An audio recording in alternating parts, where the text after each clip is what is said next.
Il y a entre autres le cynisme du Hamas vis-à-vis des otages. Et puis la paix, c'est vrai que paix et Hamas, on sait bien que ça ne fonctionne pas et depuis longtemps. Oui, tout à fait. Et pour compléter ce qu'a dit Julien Dray, qui était très intéressant par rapport à son analyse, mais la problématique qu'il y a aussi, c'est que il n'y a pas que le Hamas. Le problème n'est pas que le Hamas. Le problème, c'est une idéologie. Le Hamas est issu lui-même de cette population qui est arrivée au pouvoir en 2005.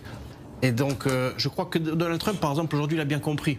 C'est-à-dire son idée de déplacer finalement toutes ces personnes entre guillemets dans leur pays d'origine, que ce soit pour les Gazaouis en Égypte ou ceux qui sont en Judée-Samarie, les 2 millions d'Arabes en Judée-Samarie, en Jordanie, c'est parce qu'il sait très bien qu'il y a un problème d'idéologie, il sait qu'il y a un islam politique et il sait très bien que même si le Hamas tombe, eh bien dans 6 mois on va avoir une autre organisation terroriste. Ça va s'appeler quoi? Le djihad islamique, encore avec un proxy de l'Iran justement, ça va s'appeler peut-être Daesh, ça va s'appeler encore... Ça Donald Trump le sait, nous aussi Israéliens, nous le savons pertinemment, donc il faut trouver une autre solution.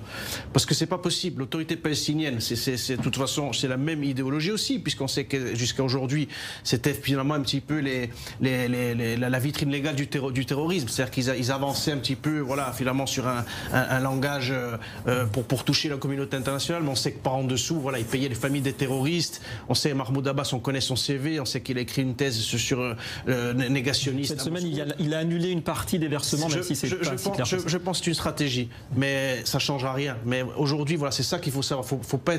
Faut pas se tromper. On sait très bien que même si le Hamas tombe, au sein même de cette population, il y a une idéologie mortifère qui a la haine du juif, qui veut détruire Israël. Et donc ça, je pense qu'il faut y mettre fin, parce que sinon on va s'embourber encore pendant des mois et dans des années avec les mêmes problèmes qui vont revenir sans arrêt. Et ça ne sert à rien.